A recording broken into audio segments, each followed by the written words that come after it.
Happy Wednesday morning to you. We're going to kick things off a little differently today. The panel is coming up in around 10 minutes' time. But before then, we've got to check in with the big news of the day. The CAQ government, of course, has introduced Bill 40, the most comprehensive reform to the education system in a generation. With it, lots of questions about English schools and the future of English, the English community and their role in English schools. Joining me on the line is Education Minister Jean-Francois Roberge, and from the CAQ government, M&A for St. Rose and Laval, also responsible for relationships with the English-speaking community, Christopher Skeete. Minister Roberge, good morning.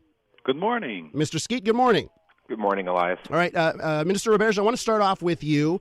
When you take a look at this, of course, you've done some things to respect the Anglophone community and your obligations under the Constitution, but some people may say you've done the bare minimum here to respect those obligations. What do you have to say to that? The legislation that you've introduced, does it really respect the Anglophone community, or are you just doing the bare minimum to avoid a legal challenge? No, we respect fully. We respect the right of the Anglophone community to manage and control their school, but it was very important to go further than the status quo and to stop defending the status quo, because with the school boards right now, we have too much bureaucracy, we have too much petty politics at the expense of our children, and too much money taken away from our schools. But that being said, what can we do better?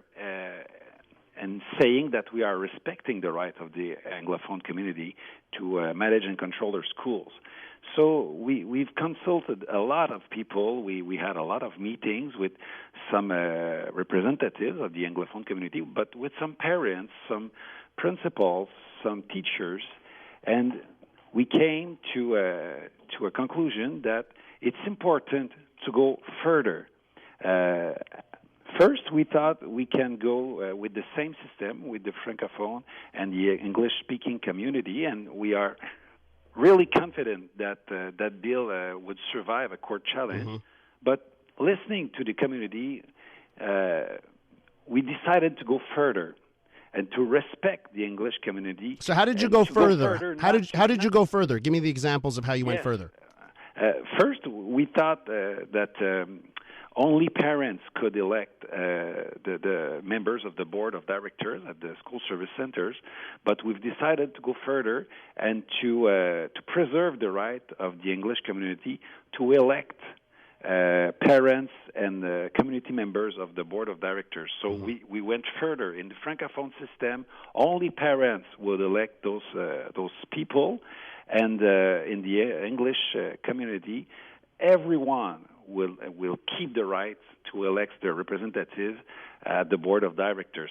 So that's why that's how we chose to get further and to show our good faith and to show that we are really listening to the concerns of the English community. Now, how do you make sure that at the end of the day you're not replacing one form of bureaucracy, a school board, with in a few years what turns out to be another form of bureaucracy under a different name? If I may, I'll let Mr. Skeete answer that question. If I may, this is one of the feedbacks that we heard from the community itself was that we're not entirely happy with the way that our school boards are being governed, the governance, and EMSB is an example of that, and just a general malaise. So the institution of having control over our affairs was important, but no one really was a fan of the status quo. So I get that, Christopher. I'm just wondering, 4, 5, 6 years down the line, how bureaucracies end up being recreated. How do you ensure that you don't end up in 3, 4, 5 years with a system that looks just very similar to what we have right now? Well, what we've done is we've inversed the pyramid. The pyramid of power will now be at the grassroots. Now, I think, and the minister thinks, we think that when you empower the base and give them real control over the affairs of the day-to-day, the people that know the name of the student, they're always going to make the best decision for that student. And that's what we've done here today. So I'm confident that these boards will have adequate oversight, adequate concern to be able to manage things effectively, not to mention There are sums, small sums, but sums nonetheless, equal to about 160 new personnel that are going to be directed to the schools to help them do more and be more impactful in students' lives. Mr. Roberge, in your view, when we move forward a year from now and these new service centers are in place, who is there? Who is that final line of defense for the Anglophone community? Let's say you come around and say, hey, we need more schools that we need to transfer to the French boards. Who's going to be that? Who's going to stick up for the Anglophone community in this new setup? Because the boards don't exist. So who is there? Is it these is it these board members that are doing it? Who's going to stand up for the English community in that scenario? Well, most of the members of the board of director will be elected, and they will choose a general director, which will be the spokesperson for the school service centers. So this general director would have a strong voice speaking for the English community, but I know that the English community has other groups to make sure that their voice are heard by the government. If I may, Elias, also, what we've seen, recent history has taught me anyway, that the school boards themselves aren't able to make those decisions right now. What we saw at Riverdale, what we saw recently in the East End was all a failure of these school boards to take required action. I'm confident that when you take politics out, when you remove all the fuzz, we're actually going to have people who are able to make better decisions for the community. Mm-hmm. And I think the example that you gave is an example of why we think the solution is going to be better.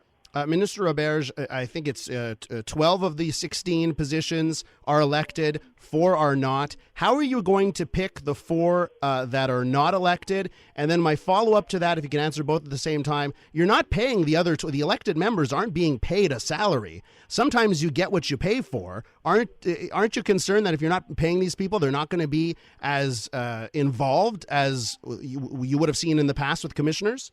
Well, commissioners, to become a commissioners, were sometimes, a way to enter in a politic job. And with the board of director, it's another point of view. And let's look at what we're having with our CJAD, with our college.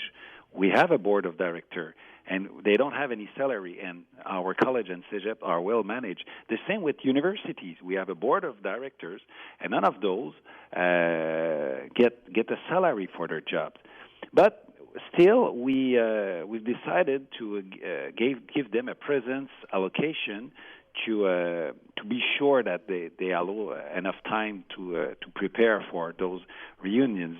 And for your second question, I'd like just to say that for the people coming from the school system, teachers, principals, support staff, there will be four of them on the board of directors, and they will be elected by the people who are elected on the governing board. You know that each school have a governing board, so they will be elected twice. Gotcha. On the board of directors. One last question for you, Minister Roberge. When it comes to voting, are you open to any sort of online or digital voting? Excuse me, I didn't. When it comes to voting for these new board members, are you going to be open to doing something online to increase participation rates of voters? This is something that we're looking at. Everything that we can do to increase the participation would be a good thing. All right. Thank you so much. That's Education Minister Jean-Francois Roberge and responsible for the Anglophone community in the CAQ government, Christopher Skeete. Thanks very much, gentlemen. Thank you.